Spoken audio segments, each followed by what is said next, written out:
Hello, જય શ્રી કૃષ્ણ. આજે બનાવીએ એકદમ રેસ્ટોરન્ટ જેવી કાજુ લસણની સબ્જી. તો નવી રેસીપી શીખવા માટે અમારી ચેનલને સબસ્ક્રાઈબ કરો અને બાજુમાં આપેલી બેલ આઇકનને જરૂરથી દબાવજો, જેથી તમને અમારી નવી રેસીપીની નોટિફિકેશન મળી જાય. તો આપણે એક પેન લઈ લેશું, તેમાં ઘી ગરમ કરવા મૂકીશું. ઘી 2 થી 3 મોટી ચમચી લઈ લેવાની છે, તેને ગરમ થવા દેશું. હવે તેમાં 10 થી 15 જેટલા કાજુ નાખી દેશું ને કાજુને ગોલ્ડન બ્રાઉન થાય ત્યાં સુધી સાતળશું. હવે આપણા કાજુ ગોલ્ડન બ્રાઉન થઈ ગયા છે, તો આપણે તેને નીકાળી લેશું. અને બીજી બાજુ તેમાં આપણે નાખીશું લસણની કળીઓ.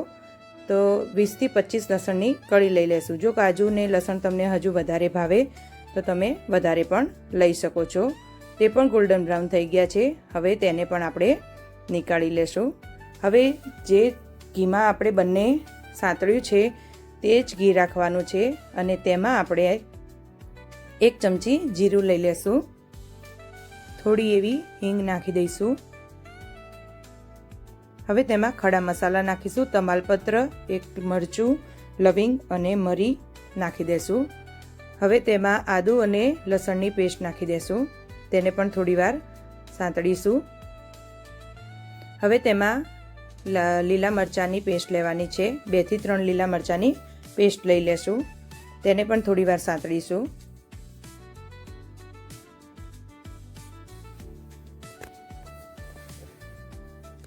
હવે તેમાં 1 ડુંગળીને ચોપ કરીને લઈ લેશું. ડુંગળીને પણ થવા દેશું. ડુંગળી ગોલ્ડન બ્રાઉન થાય ત્યાં સુધી તેને થવા દેવાની છે.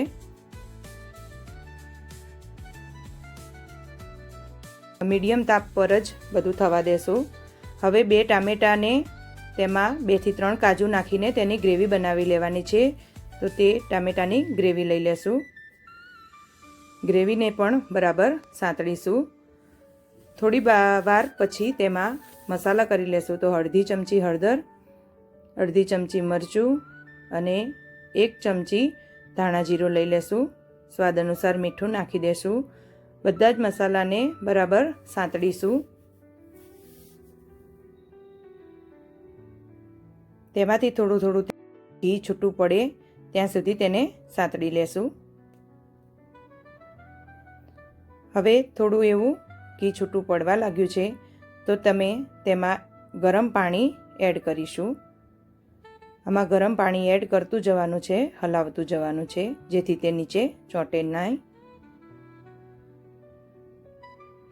હવે બધું જ બરાબર મિક્સ કરી લેશું. મિક્સ કરીને તેને આપણે 2 થી 3 મિનિટ સુધી ઢાંકીને રહેવા દેશું. હવે તેમાં આપણે કાજુ અને તળેલા લસણ લઈ લેશું. તેને નાખી દેશું અને થોડોક સિંગદાણાનો ભૂક્કો નાખી દેશું.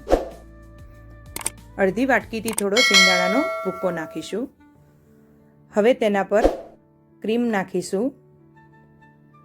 ક્રીમ નાખીને હલાવી લઈશું. થોડું એવું આપણે આમાં બટર પણ એડ કરીશું. તેનો સ્વાદ ખૂબ જ સરસ આવે છે. ઉપરથી ધાણા નાખીને ગાર્નિશ કરીશું. તો આપણું સબ્જી ખૂબ જ સરસ એવું રેસ્ટોરન્ટ સ્ટાઇલ તૈયાર થયું છે. હવે તમે આ સબ્જીને રોટલી, નાન, પરોઠા સાથે સર્વ કરો. કેવું લાગ્યું તે મને કહો. કોમેન્ટમાં મને કોઈ નવી રેસીપી શીખવી હોય તો પણ કહેજો.